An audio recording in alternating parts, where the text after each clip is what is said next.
โดยเอาสบายดีตู้เด้อสบายดีมีน้ำมีนวลสดใสขึ้นมาได้พี่น้องเอ้ยนี่นะยังจะตาเนี่ยเห็นหุงยากน้ำตาเดี๋ยวนี้ตาบ่ค่อยอันนี้ปานใดเอมันมัวบ่มันมั่วมันก็โตนอยู่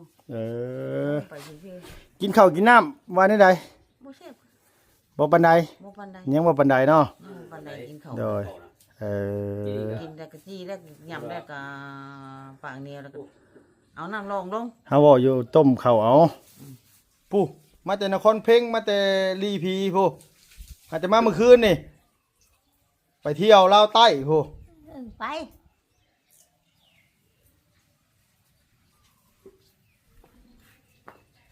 แต่กลับมา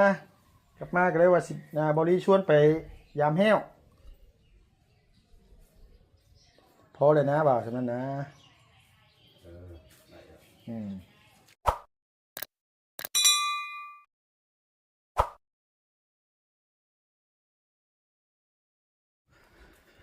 มาฮอดแล้วบ้าน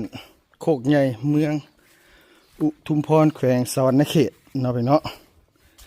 กลับมาฮอดเมื่อคืนนี่พี่น้องเอ้ยมาฮอดพี่กะ11:10 นาทีเนาะพี่เนาะลุงเบิ่งในว่าโทรศัพท์เมื่อคืนนี่มาฮอดแล้วก็นอนมากเมื่อยนึงพี่น้องเนาะขนาดบ่ได้ขับรถได้บ่ดีเพิ่นขับผู้เดียวเพิ่นยิงยาวเลย 4-5 มื้อเนาะพี่เนาะพาลูกพาเมียพาลูกพาหลานไปชาร์จแบตอยู่ลาวใต้พี่น้องไปเล่นไปเที่ยวไปเยี่ยมครอบครัวเฮือนซานน้องเมฆแน่ไปเยี่ยมชนกาแฟว่าเตียงแน่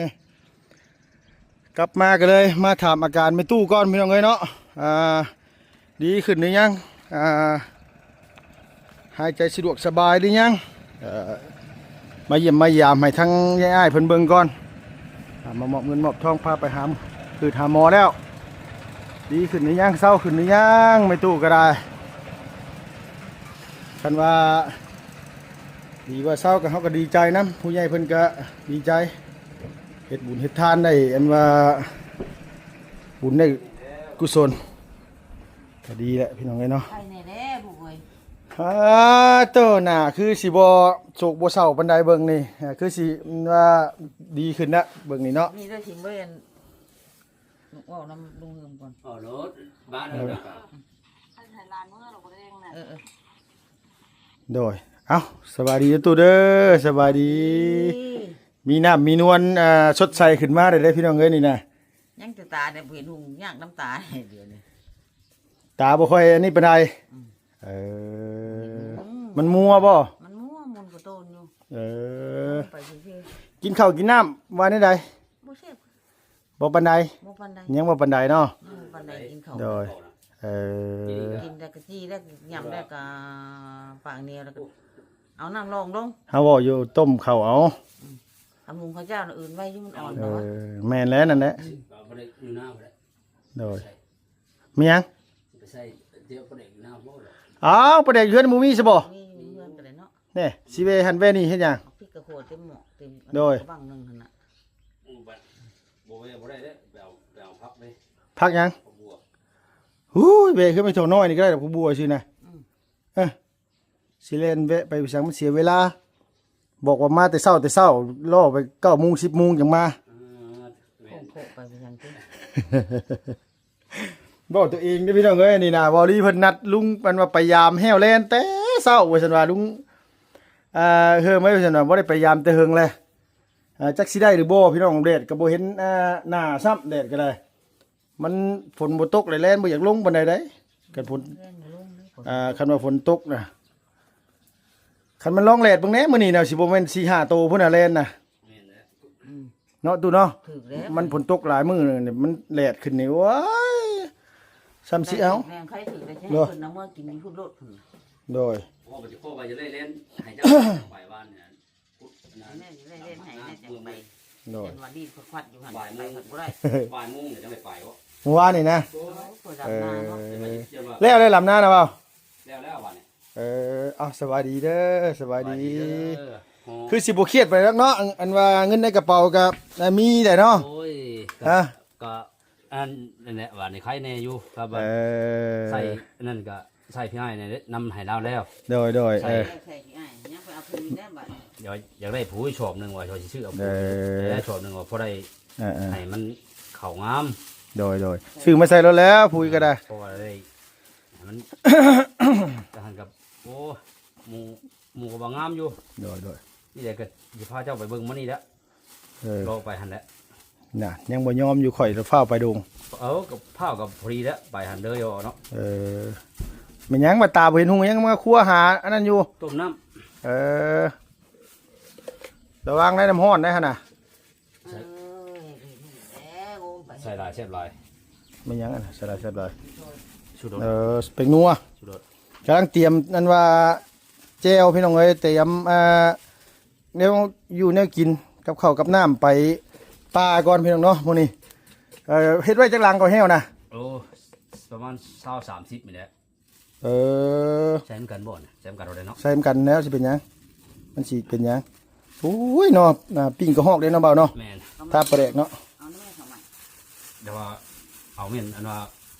หมูให้ของมันเนาะ โดยได้อยิดอกได้อยิดอก ที่ว่ามันเข้มมันยังกัน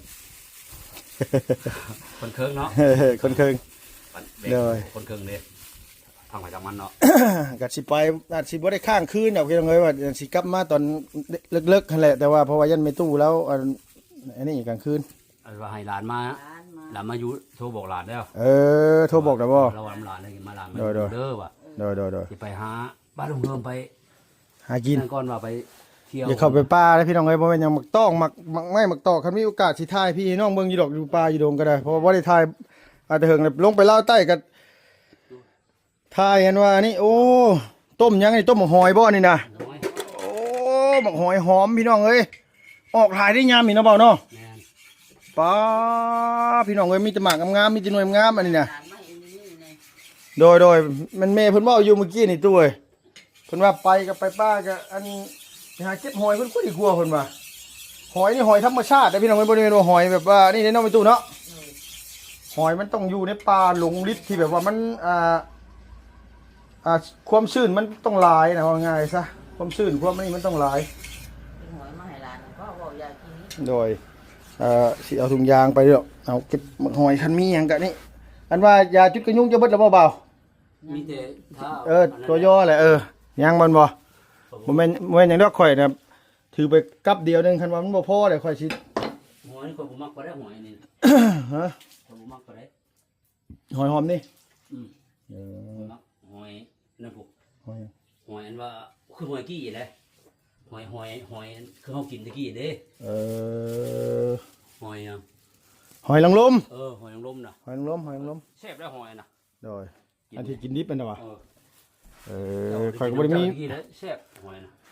บ่ได้มีโอกาสซื้อมากินพี่น้องเอ้ยซุมื้อนี้ก็บ่ได้ไปทางใดเด้ก็เลยบ่ได้ซื้อหยังมากิน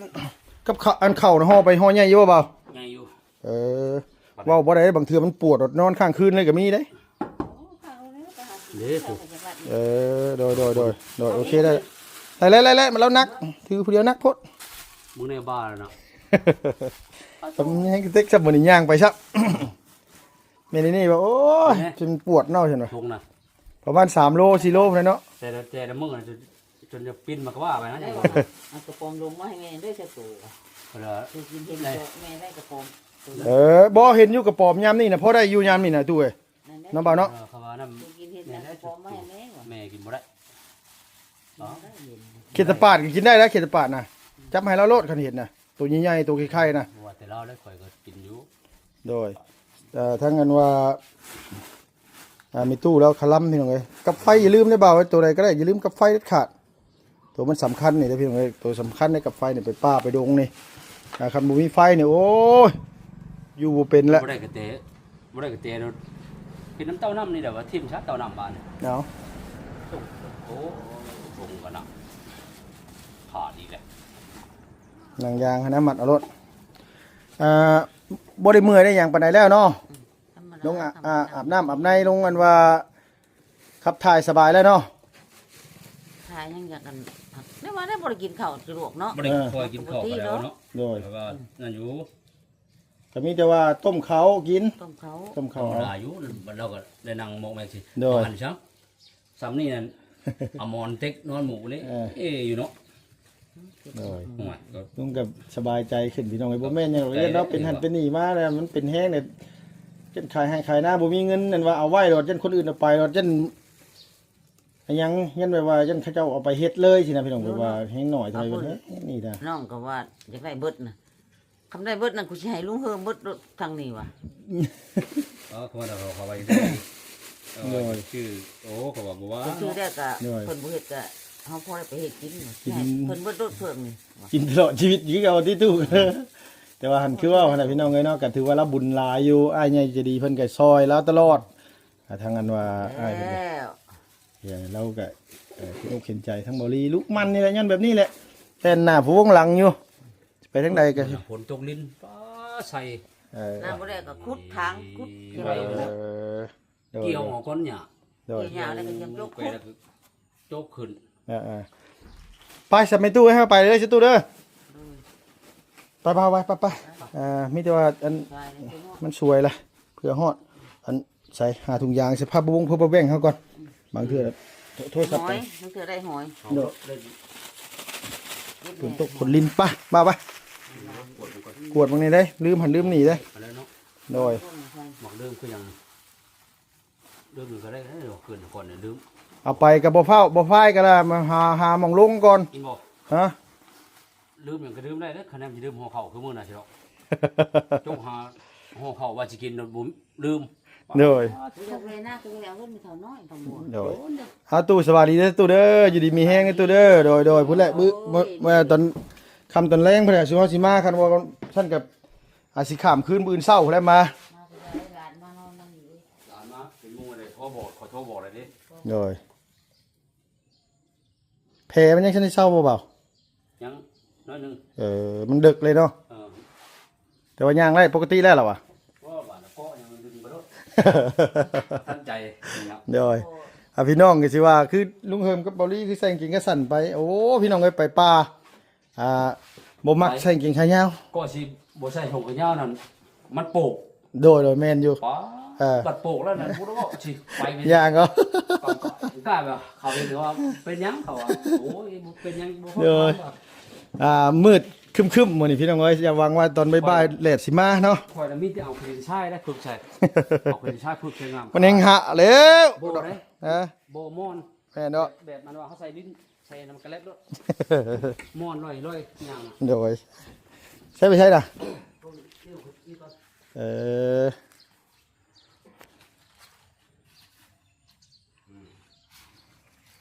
ใช้ก็จะเอาไปเฮ็ดเข็มยิบนั่นก่อน โดย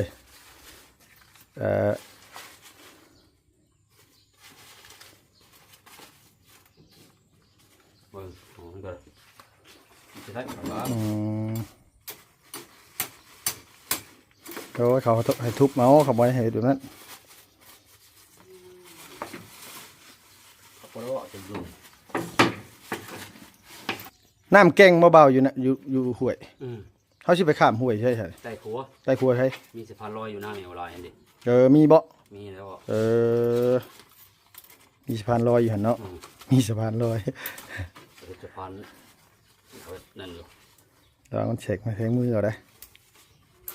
ไม่ทุบรถอันนี้นั่นน่ะโดยช่องเส้นพอบ่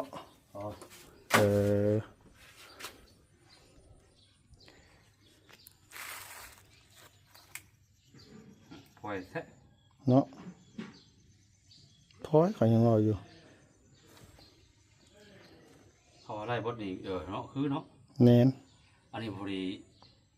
เอานี่ออกพอดีใช่เนาะ ไปถามมึงพุ่นไปครับไปหา เอา เนาะ ไปหาผมเนาะ โดย นี่ดอกน้ำมีอะไร จะฟ้าว่าวได้ตัวไหนก็ได้ มีเลยมี ไปพี่น้องเอ้ยกำลังสิย่างไปอันว่าป่าย่างไปมื้อนี้พี่น้องเพราะว่าทางรถมันไปบ่ได้รถจักรก็มันติดน้ำห้วย ต้องอันว่าย่างไปไกลเติบเลยพี่น้องบ่ได้มันใกล้ๆเด้อ ไปเติมแล้วลงอะไรลงหน้าจัด โดยลงหน้าตาดต่อกับพุ่นแหละบรรทัดอีกห้างพี่น้องเนาะต่อกับพ่นซิม แข่งชวันนักเกียรติพุ่นแล้วต่อพุ่นแล้ว ต่อเมืองไกสอนพรหมิหาร เนี่ยนี่ก็บ้านโคกพี่น้องเงียบเด้อพี่น้องเด้อยามนี่ยามให้ยามหน้าก็บ่ค่อยมีคนบันไดบ้านก็ได้ พอจะไปเฮ็ดอันว่าอันนั้นเนี่ย เฮ็ดหยังบ่ ไปเฮ็ดบลังนี่เดียว อืมยามนี่มันแต่นเทินบ่มีบ่บ่าวบ่ ไปเทินนะ โดย เองมัน เออ โอ้เอาล่ะพ่อหน้าเพิ่นพ่อแม่เพิ่นมาแต่นาเด้นี่เพิ่นขายหอยเพิ่นน่ะเช้านี่ เออ มาขายหอยโลนึง28,000พุ่นล่ะ อืม มันหมอนั่นไปขายโลนึง10โลนึง15,000 เออ หอยก็ลงนะเอาพอจกเลยลงได้หอยกวางก็ได้ มันออกลายแม่นบ่ โอ้ครบกันบ่นี่นะ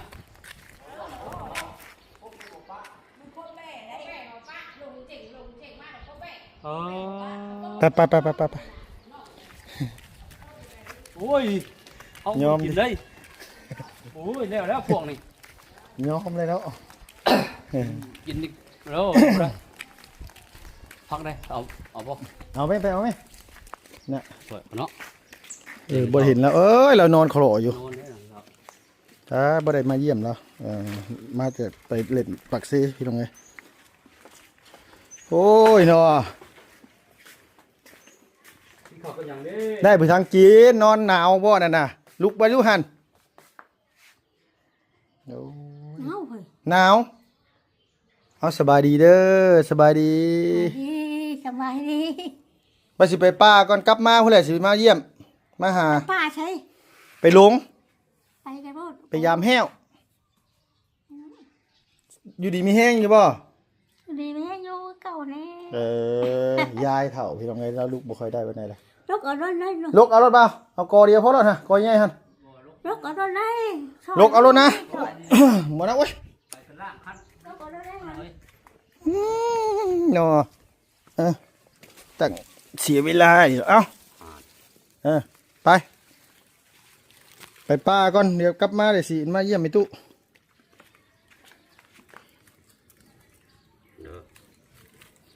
พี่น้องก็เสือเอาพักเอาหญ้าไปข้างในแท้โอ้โทษพี่น้องไปป้า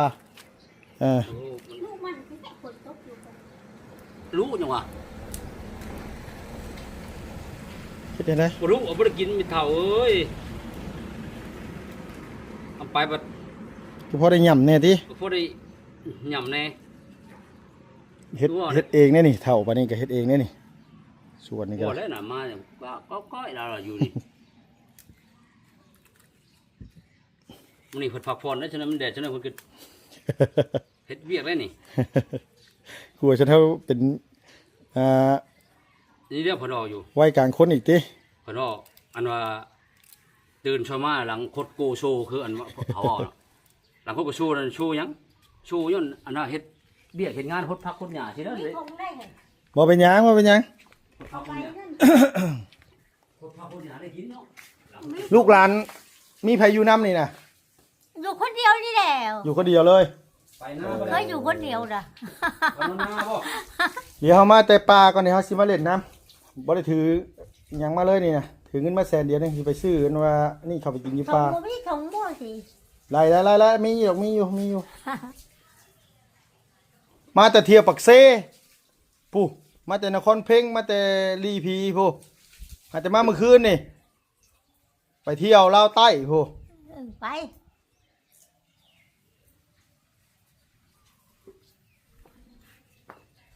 แต่กลับมาก็เลยว่าสิบริชวนไปยามแห้วพอเลยนะบ่าวสำนั้นนะมันเลยเอาบ่ถุงนี่ ไป เอา มา เมื่อใบนั่นทง เนี่ยนี่เอา เห็นความมีอยู่เนาะ ไปป้าไปลงไพซิบุเตรียมไป คะแนนซ้ำเฮา เป็นจังหวะบัดต้มมีตู้ต้มมีต้นหมอ ไปป่าเด้คมยางเลยว่าติ สุดท้ายแล้วเราต้มมีว่าติ ใช่ต้มมี เฮ็ดได้มันหากินประมาณเนาะหาอยู่หากินนี่ธรรมดาเอ้ย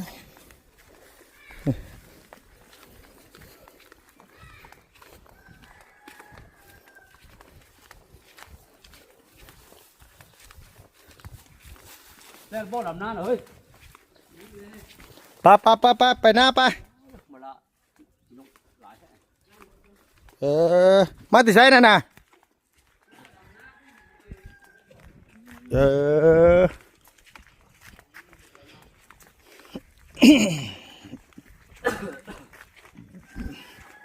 แบงสิยางไปหน้าเพียงเนาะเดี๋ยวเอานั่นเอานี่แน่ก็ช่วยเติบ10 ปลายโมงเลยเดี๋ยวนี้ก็ได้ตอนบดซื้อได้นี่เห็ดหยังก็เก็บไปโดยโอเคสบายปะมีแต่ว่าลาพี่แล้วน้องก่อนเนาะไปพบไปพ่อกันอีกอยู่ป่าเพื่อนแหละพี่น้องเอ้ยสบายดีหรือเปล่าเด้อโดยขอบคุญทุกคนหลายๆพี่น้องเนาะอยู่ดีมีแฮงปัดสุขสู่คนพี่น้องเอ้ยที่เข้ามาติดตามและรับชมเป็นกำลังแรงใจให้ขอให้สุขภาพพลามัยแข็งแรงเด้อพี่น้อง FC ผู้ใหญ่ใจดีปัดสุขสู่คนไปแล้วพี่น้องบ๊ายบายสบายดีเด้อ